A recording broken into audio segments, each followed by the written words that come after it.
Камбожид хоригдол суллах гэж оролцсон Вьетнам эмэгтэй хоригдолд буугч гар гараасаа хөтлөлцөн зүгтцгаа чадсан ч 9 цагийн дотор баригджээ. Болсон үйл явдлын бичлэг интернетэд цацагдж ингэснээр уг эмэгтэй болон хоригдлын хоорондын холбоо ил болсноор онлайнаар олон нийтийн санал бодлыг хоёр хуваасан юм. Эмэгтэй жинхэнэ хэн болох тэр эцэстээ ямар хувь тавилантай учрав. 2025 оны 11-р сарын 18-нд Камбожийн Свейрингийн мужийн шүүхтээр хар хувцастай Вьетнам эмэгтэй хоригдлын ар гэрийн хүмэд дүрсгэн ундаг дугуйтайгаа урьдчилан шүүхийн байранд нэвтрэн оржээ. Шүүхэд орохоор хүргэгдэн ирсэн 6 Вьетнам хоригдлыг машинаас бууж байх үед эмэгтэй гидсэндээ нуусан гар бугаа гарган нэг хоригдолд өгсөн байна. Хоригдол даруйхан дагалдан хамгаалж байсан цагдаа руу хий будаж шүүхтээр очиж байсан 6 хоригдол болоод нэг эмэгтэй нийт долуулаа тээврийн хэрэгсэлд суун оргожээ. Гэсэн ч тэд 9 цагийн дотор бүгд баригдсан бөгөөд зөвхөн нэг цагдаа хөнгөн гэмтэл авсан байна. Энэ бүтэлгүй оролдлого хэвлэлийн маш их анхаарал татсан нь эмэгтэй өрмөц царай үзэсгэлэнтэй төрхтэй холбоотой байв. Тэднийг баригдахад хэргийн газар Камбожийн сэтгүүлчид очиж бүсгүйг баривчлагдах үед түүнд таагүй үг хэлж бүр хацрыг нь бадж байгаа нь олон нийтэд цацагдав. Өөр нэг сэтгүүлч мөн адил авирлаж хамт байсан зарим ажилтан нь нэмсэглэн харж зарим нь эмэгтэй хацрыг базаж чангаасан сэтгүүлчид хинэггүйхэн зүгээр гэсэн утгатай эерэг дохио хүртэл үзүүлжээ. Эмэгтэйтэй хамт явсан хоригдлуудын дунд хар тамхи наймаалагчид онлайнаар заллин хийдэг этгээдүүд байсан. Хоригдлууд хил дамсан гэмт хэрэгт холбогдсон байсан.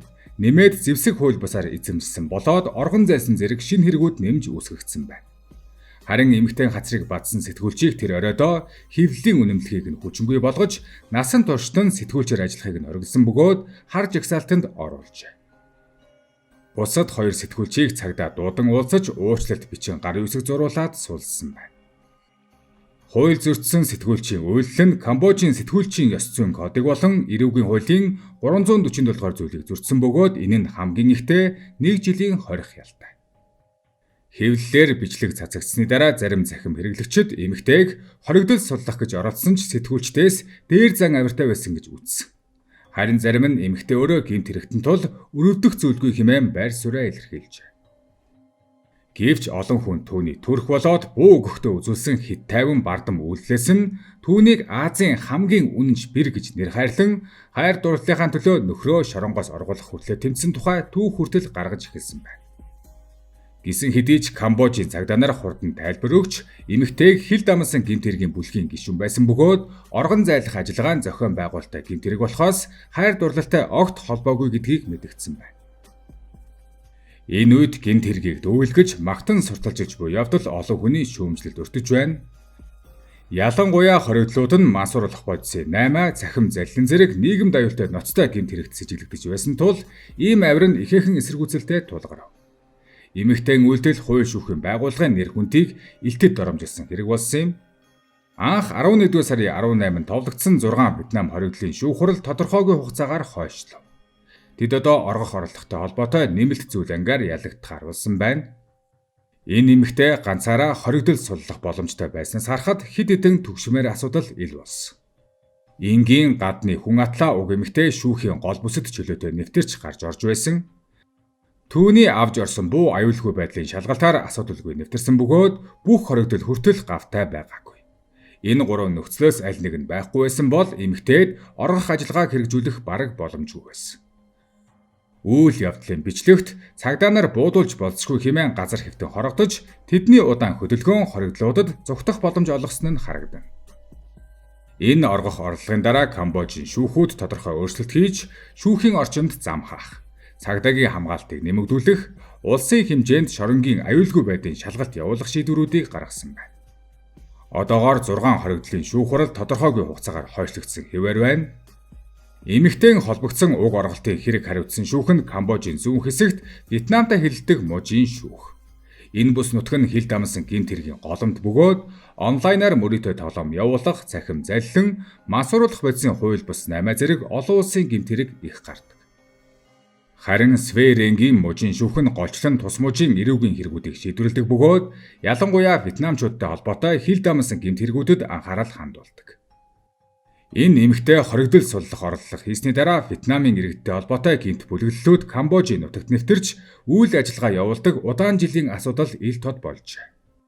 Энэ жил Хятад, Камбож болон өөр хэд хэдэн улс харилцсан хамтран цахим залилангийн гэмтрэхтэй тэмцэх уулзалт зохион байгуулахаар төлөвлөсөн байсан ч гэмт бүлэглэлүүд дийлдэхгүй хэвээр бүр хууль сахиулагчдын нүдэн дээр шүүхийн байран дотор хүртэл өөрсдийн үйл ажиллагаанд халдах хэмжээнд зөрөгтэй болсон байна. Эмэгтэй болон бусад хоригдлууд ийм хил давсан гэмт хэрэг үйлдэхээс айгаагүй нь Камбожийн хууль эрх зүйн системийн асуудалтай холбоотой. Ялангуяа олон улсын гэмт хэргүүдийг шийдвэрлэхдээ тэдний ашиглаж болох нөөц бололцоо хязгаарлагдмал хууль сахиулах байгууллагуудын хоорондын хамтын ажиллагаа хангалтгүй байгаа нь харагдав.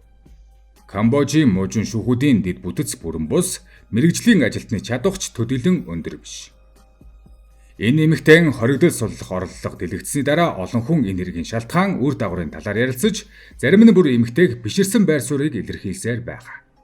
Гэвч илүү бодиттой харж чадсан зарим иргэд гэмт этгээдүүдийн уул мөрөөр нь асуудлыг харж, гэмгүй иргэд энэ мэд гэмт хэрэгт хэрхэн өртдгийг бодон үзэж, тус эмэгтэй болон түүний бүлэг удаан хугацаанд гэмт хэрэг үлдэж ирсэн бөгөөд тэдний үйлдэлийг магтагдах зүйл биш гэж анхааруулсаар байна.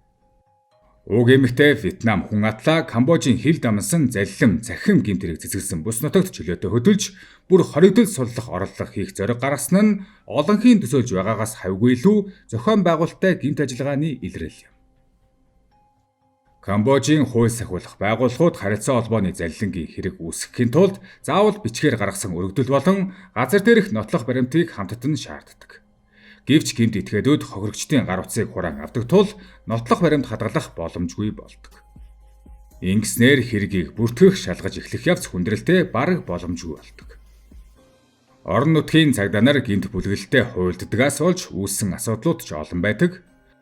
Хохирогчид цагдаагийн газар тусламж хүсгээр очихдоо цагдаагийн газрын дарга нар нь луурчидтай инээж хөрөлдөн ярьж буйг харсан тохиолдлууд олон бий. Зарим цагдаа бүр залилангийн төвөдөд урьдчилан мэдээлэл өгч сэрэмжлүүлдэг байсан. Үүнээс гадна орон нутгийн зэвсэгт бүлэглэлүүд болон авилгад автсан албан тушаалтнууд цахим залилангийн аж ахуйг мөнгө олох гол их усүр болгосон бөгөөд эдгээр аж ахуйн нэгжүүдээс сар бүр тодорхой хэмжээний хамгаалтын төлбөр авдаг. Хун Сэний гэр бүлийн нөлөөнд тулгуурсан Принц Group гэх корпорац бараг Камбожийн дотоодын нийт бүтээгдэхүүний тал хувийг эзлэх хэмжээний асар том гэмт сүлжээ байгуулж чадсан. Зарим аслагдсан мужуудын төсвийн ихээхэн хувийг хүртэл цахим залилангийн үйлдвэрлэлийн бүсүүдээс авч буй татвар эзэлдэг. Өөрөөр хэлбэл залилангийн мөнгөөр төсвөө бүрдүүлж байна. Цахим залилангийн бүлэглэлүүд хууль бус орлогоо ашиглан зочид буудал, казино зэрэг хууль ёсны салбарт хөрөнгө оруулж улмаар мөнгөө амжилттай угаадаг. Үүний зэрэгцээ орон нутгийн залуусын ажилгүйдлийн төвшин 22%-аас давсан тул өндөр цалин амладаг залилангийн үйлдвэрүүдэд татагдах нь амарх. Камбожийн залилангийн систем маш нарийн бүтцтэй. Гэмт бүлэглэлүүд Камбож, Лаосын хилийн ширэнгэн ог ашиглан хүмүүсийг хууль бусаар нэвтрүүлж, үйл ажиллагааныхаа гол хэсгийг 3 улсын хилийн уулзварт байрлуулдаг. Ингэснээр гинтийн шалгалт, эрен сурвалжлага гарвал маш хурдан нүүлгэн шижүүлэх боломжтой болдог. Мөн олон хэлтэй хүмүүсийн сүлжээ байгуулдаг. Жишээлбэл Солонгос, Япон хэлээр мэргэжсэн залилангийн багуудыг байгуулж, хохирогчдын итгэлийг их хэлээр нь олж авдаг. Үйлдвэрлэлийн сүлжээний үүрэг хариуцлага маш тодорхой хуваагдсан. Хятадууд техникийн ажиллагааг хариуцдаг. Зүүн өмнөд Азийн орон нутгийн зохицуулалтыг хийдэг. Харин Япон, Солонгос гишүүд өөр өөрийн улсын хохирогчдод чиглэсэн залилангийн үйл ажиллагааг гүйцэтгэдэг. Энэ жил бүгд найрамдах Солонгос улс Камбожоос 20 удаагийн шүүхийн тусламж хүссэн боловч Камбож өртөө 6 удаад нь хариу өгсөн. Хоёр тал ажлын нарийн ширийн деталь дээр одоо хүртэл тохиролцоонд хүрч чадахгүй байна. Эдгээр залилангийн бүлэглэлүүд улам бүр догширч, зарим залуу хүмүүсийг амьдралын айцыг нь далимдуулан тэдний тархийг угааж, өдөрт 18 цаг ажиллуулж, шаардлага хангахгүй бол цахилгаанаар цохиулах, бүр масууруулах бодис шахах зэргээр тамлан зовдог. Энэ удаад хоригдлуудыг суллахыг оролдсон Вьетнам эмэгтэй эдгээр цахим залилангийн гэмт этгээдүүдтэй нэг тогооноос хоолдог буюу ижил төрлийн зохион байгуулалттай гэмт бүлгийн хүн юм. Түүний үйлдэл хууль сахиулахаас мултрахгүй бөгөөд хүнд ял бүр насан туршийн хорих ялаар шийтгэгдэх боломжтой. Хууль ёс, шударга ёсыг хамгаалдаг тул нийгэмд хор хөнөөлтөй этгээдүүдэд хизээж буулт хийж болохгүй. Хуулийн нэр хүнд доод шугамыг хинч халдаж үл болох бөгөөд жирийн иргэд зөв үнэт зүйлтэй болж гэмт этгээдүүдээс хол байх нь нэн чухал билээ.